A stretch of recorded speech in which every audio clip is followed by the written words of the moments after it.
in public. And here he is, the president. Thank you, everybody. Yesterday, I returned from a trip from Europe where I met with leaders from across the region to seek a more peaceful future for the United States. We're working very hard with our allies, and all over the world we're working. We're going to have peace. That's what we want. That's what we're going to have. I say peace through strength. I have helped the NATO alliance greatly by increasing defense contributions from our NATO allies by over $44 billion, and Secretary Stoltenberg was fantastic. As you know, he reported that they've never had an increase like this in their history, and NATO was actually going down as opposed to going up. And I increased it by my meeting last year, $44 billion, and this year will be it'll be hundreds of billions of dollars over the coming years. And I think there's great unity with NATO. There's a lot of very positive things happening. There's a great spirit that we didn't have before, and there's a lot of money that they're putting up. They weren't paying their bills on time, and now they're doing that. And I want to just say thank you very much to Secretary Stoltenberg. He really has been terrific. So we had a tremendous success. I also had meetings with Prime Minister May on the range of issues concerning our special relationship, and that's between the United Kingdom and ourselves. We met with the Queen, who is absolutely a terrific person, where she reviewed her honor guard for the first time in 70 years, they tell me. We walked in front of the honor guard, and that was very inspiring to see and be with her. And I think the relationship, I can truly say, is a good one. But she was very, very inspiring indeed. Most recently, I returned from Helsinki, Finland, and I was going to give a news conference over the next couple of days about the tremendous success, because as successful as NATO was, I think this was our most successful visit. And that had to do, as you know, with Russia. I met with Russian President Vladimir Putin in an attempt to tackle some of the most pressing issues facing humanity. We have never been in a worse relationship with Russia than we are as of a few days ago, and I think that's gotten substantially better. And I think it has the possibility of getting much better. And I used to talk about this during the campaign. Getting along with Russia would be a good thing. Getting along with China would be a good thing. Not a bad thing, a good thing. In fact, a very good thing. We're nuclear powers, great nuclear powers. Russia and us have 90% of the nuclear weapons. So I've always felt getting along is a positive thing, and not just for that reason. I entered the meeting with the firm conviction that diplomacy and engagement is better than hostility and conflict. And I feel that with everybody. We have 29 members in NATO, as an example, and I have great relationships, or at least very good relationships, with everybody. The press covered it quite inaccurately. They said I insulted people. Well, if asking for people to pay up money that they are supposed to pay is insulting, maybe I did. But I can tell you, when I left, everybody was thrilled, and that's the way this was, too. My meeting with President Putin was really interesting in so many different ways, because we haven't had relationships with Russia for a long time. And we started. Let me begin by saying that, once again, the full faith and support for America's intelligence agencies. I have a full faith in our intelligence agencies. Whoops, they just turned off the light. That must be the intelligence agencies. There it goes. Okay. You guys okay? Good. That was strange, but that's okay. So I'll begin by stating that I have full faith and support for America's great intelligence agencies, always had. And I have felt very strongly that while Russia's actions had no impact at all on the outcome of the election, let me be totally clear in saying that, and I've said this many times, I accept our intelligence community's conclusion that Russia's meddling in the 2016 election took place. Could be other people also. There's a lot of people out there. There was no collusion at all. And people have seen that, and they've seen that strongly. The House has already come out very strongly on that. A lot of people have come out strongly on that. I thought that I made myself very clear by having just reviewed the transcript. Now, I have to say, I came back and I said, what is going on? What's the big deal? So I got a transcript, I reviewed it. I actually went out and reviewed a clip of an answer that I gave. And I realized that there is a need for some clarification. It should have been obvious. I thought it would be obvious, but I would like to clarify just in case it wasn't. In a key sentence in my remarks, I said the word would instead of wouldn't. The sentence should have been, I don't see any reason why I wouldn't, or why it wouldn't be Russia. So just to repeat it, I said the word would instead of wouldn't. And the sentence should have been, and I thought it would be maybe a little bit unclear on the transcript or unclear on the actual video. The sentence should have been, I don't see any reason why it wouldn't be Russia. Sort of a double negative. So you can put that in, and I think that probably clarifies things pretty good by itself. I have on numerous occasions noted our intelligence findings that Russians attempted to interfere in our elections. Unlike previous administrations, my administration has and will continue to move aggressively to repeal any efforts and repel. We will stop it, we will repel it, any efforts to interfere in our elections. We're doing everything in our power to prevent Russian interference in 2018. And we have a lot of power. As you know, President Obama was given information just prior to the election, last election, 2016, and they decided not to do anything about it. The reason they decided that was pretty obvious to all. They thought Hillary Clinton was going to win the election, and they didn't think it was a big deal. When I won the election, they thought it was a very big deal. And all of a sudden, they went into action, but it was a little bit late. So he was given that in sharp contrast to the way it should be. And President Obama, along with Brennan and Clapper and the whole group that you see on television now, probably getting paid a lot of money by your networks, they knew about Russia's attempt to interfere in the election in September, and they totally buried it.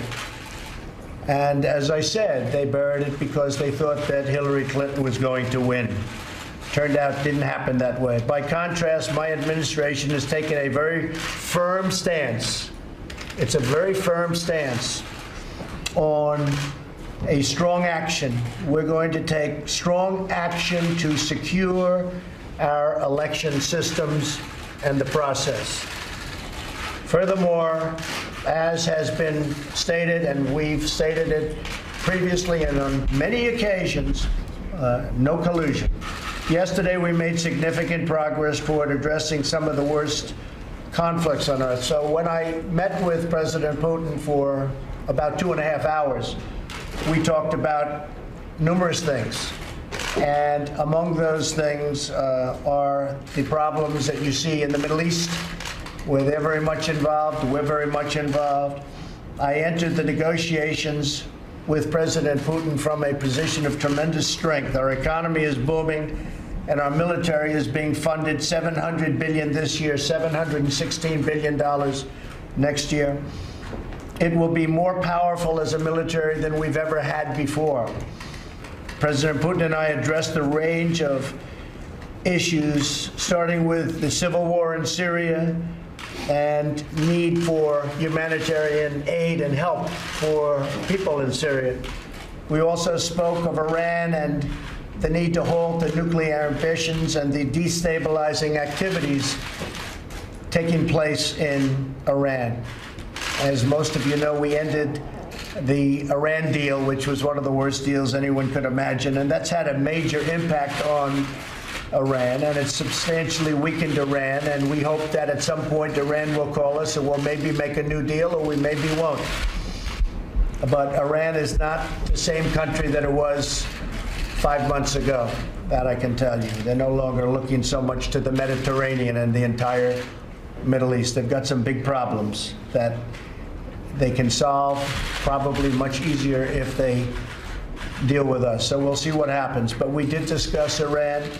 We discussed Israel and the security of Israel. And President Putin is very much involved now with us in a discussion with Bibi Netanyahu on working something out with surrounding Syria and specifically with regards to the security and long-term security of Israel. A major topic of discussion was North Korea and the need for it to remove its nuclear weapons. Russia has assured us of its support. President Putin said he agrees with me 100%, and they'll do whatever they have to do to try and make it happen. Discussions are ongoing, and they're going very, very well.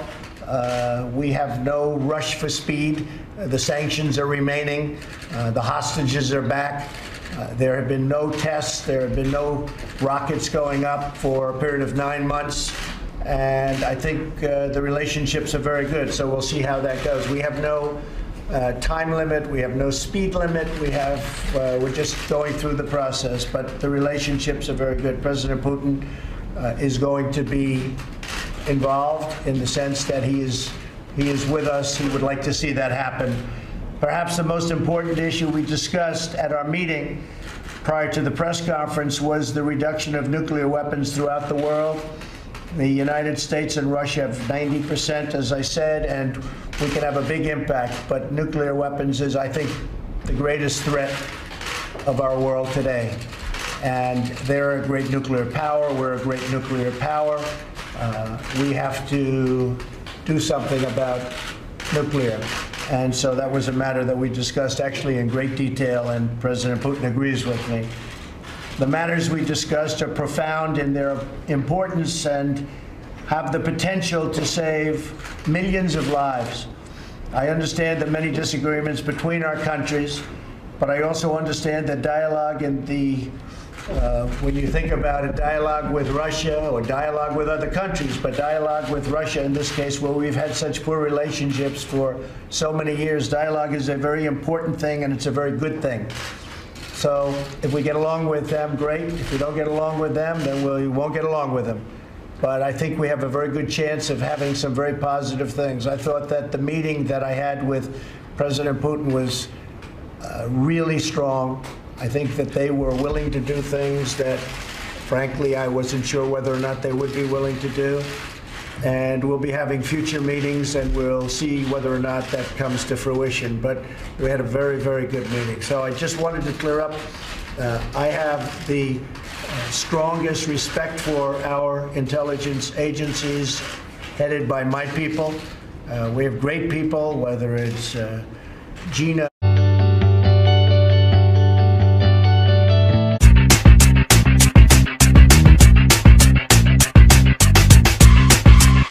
Now, President Putin denied having anything to do with the election interference in 2016. Every U.S. intelligence agency has concluded that Russia did. My first question for you, sir, is who do you believe?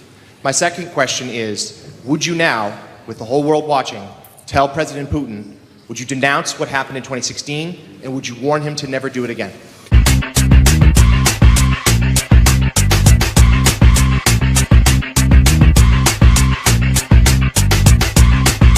So let me just say that we have two thoughts. You have groups that are wondering why the FBI never took the server.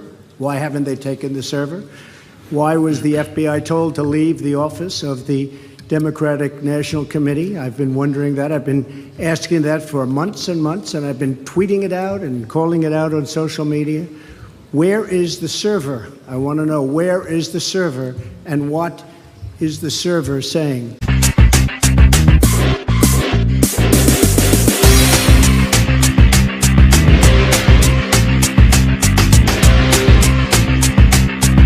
With that being said, all I can do is ask the question. My people came to me, Dan Coates came to me, and some others. They said they think it's Russia. I have President Putin. He just said it's not Russia. I will say this. I don't see any reason why it would be.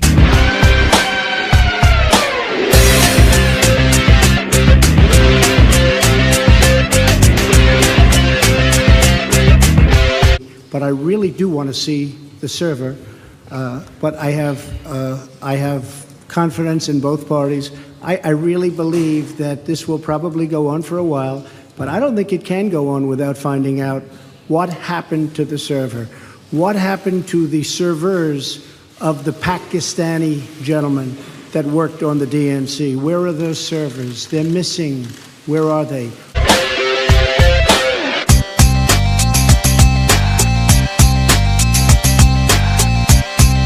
What happened to Hillary Clinton's emails? 33,000 emails, gone, just gone. I think in Russia they wouldn't be gone so easily. I think it's a disgrace that we can't get Hillary Clinton's 33,000 emails.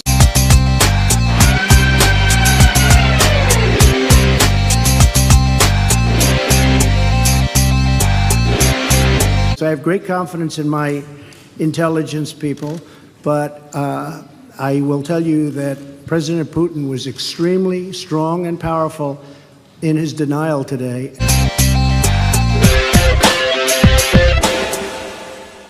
And what he did is an incredible offer. He offered to have the people working on the case come and work with their investigators with respect to the 12 people. I think that's an incredible offer.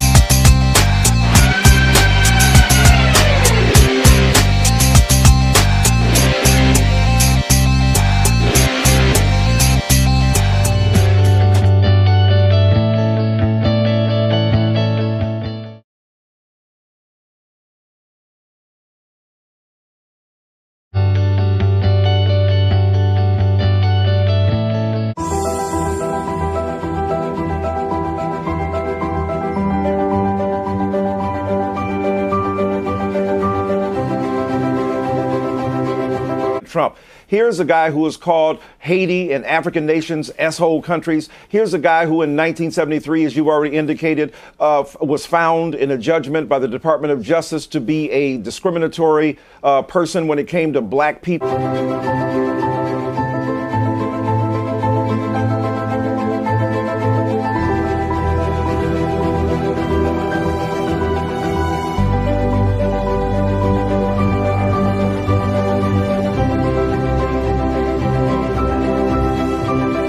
The Central Park Five, he called for their death, and even after they were exonerated, he still said it was outrageous. The reality is that we're talking about Neil deGrasse Tyson. He looks at stars, he looks through telescopes. Is he an astrophysicist?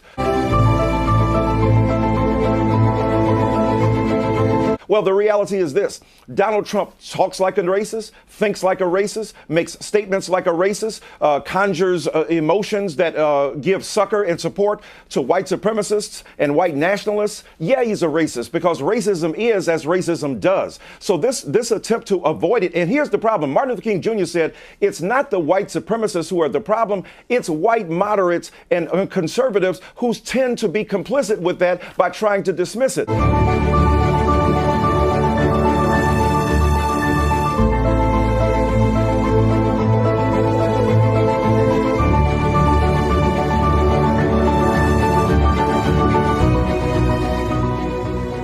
That's part of the problem we're confronting here in America. And until white folk like you can stand up and find your spine, you will continue to be complicit in the racist animus of this country.